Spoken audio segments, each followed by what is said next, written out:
Asini rohama dihamu doho dame na sian Tuhan Dewa Dahmata. Doho sian anak-anak Tuhan Yesus Kristus Tuhani. Amin. Shalom manginang selamat pagi, salam parhorasan. Totong mah di bagasa pangaramotun di Tuhan tamu manginang. Saya didongani asini rohani Tuhan imamu saluh nasa dari om mangulau-ulau muna. Jalan waing tatangi hom majolo hata di Tuhan tak. Yesaya 46 ayat 10. Ahu palubahon hian sian mula-mula ujung na sogot. Ahu marbuah-buah sian narobi na somasa dope. Laos ahu madok.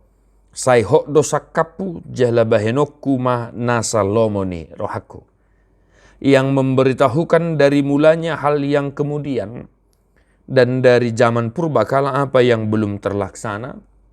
Yang berkata, keputusanku akan sampai. Dan segala kehendakku akan kulaksanakan. Demikian firman Tuhan. Bapak Ibu Saudara-saudara, di hari ini kita disapa oleh sebuah firman yang mengingatkan dan mengajarkan kita pentingnya berserah diri kepada keputusan Tuhan. Pentingnya kita berpasrah diri kepada rencana ataupun rancangan-rancangan yang telah Tuhan tentukan dalam kehidupan kita. Kita boleh meminta, kita boleh berharap, kita boleh berdoa menginginkan sesuatu, tetapi pun demikian dalam permohonan kita, dalam permintaan kita, dalam harapan keinginan kita semua menginang, kita jangan lupa bahwasanya kehendak Tuhanlah yang harus terlaksana dalam kehidupan kita. Nah, yang pertama menginang kita berpasrah diri kepada rencana Tuhan. Sebab dikatakan bahwa keputusanku akan sampai dan segala kehendakku akan kulaksanakan. Yang pertama sekali yang mengenang kita berpasrah diri kepada rancangan rencana yang telah Tuhan tentukan. Yaitu apa? Rancangan damai sejahtera. Yang telah nyata kita lihat dalam pengorbanan Tuhan kita Yesus Kristus. Sejak dari zaman purbakala itu telah difirmankan dan memang telah dinyatakan oleh Allah sendiri. Di dalam kematian dan kebangkitan Tuhan kita Yesus Kristus.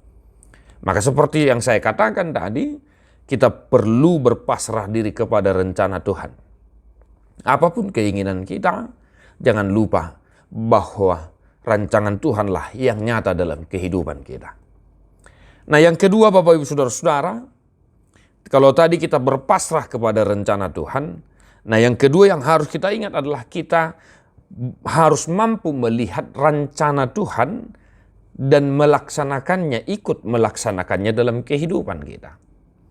Sebagaimana kita adalah orang-orang yang telah ditebus oleh darah Kristus, maka wajib hukumnya bagi kita untuk ikut serta mewartakan rancangan-rancangan Tuhan yang telah ditentukan melalui firman-Nya dan kita mengaplikasikannya dalam kehidupan kita.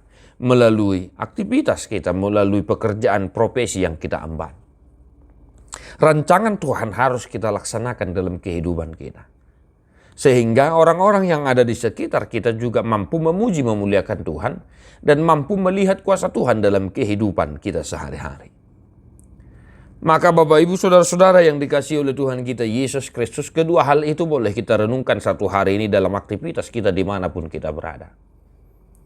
Apapun keinginan kita satu hari ini, apapun rencana kita, cita-cita kita, harapan doa kita.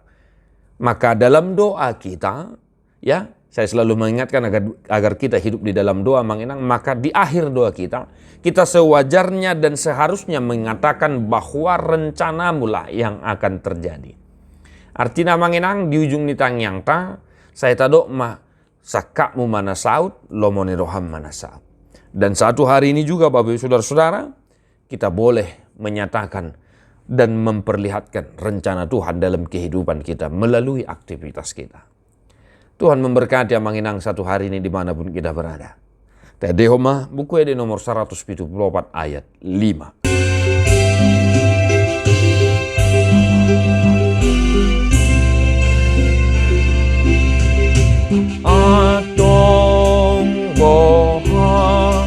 Tuhan di sini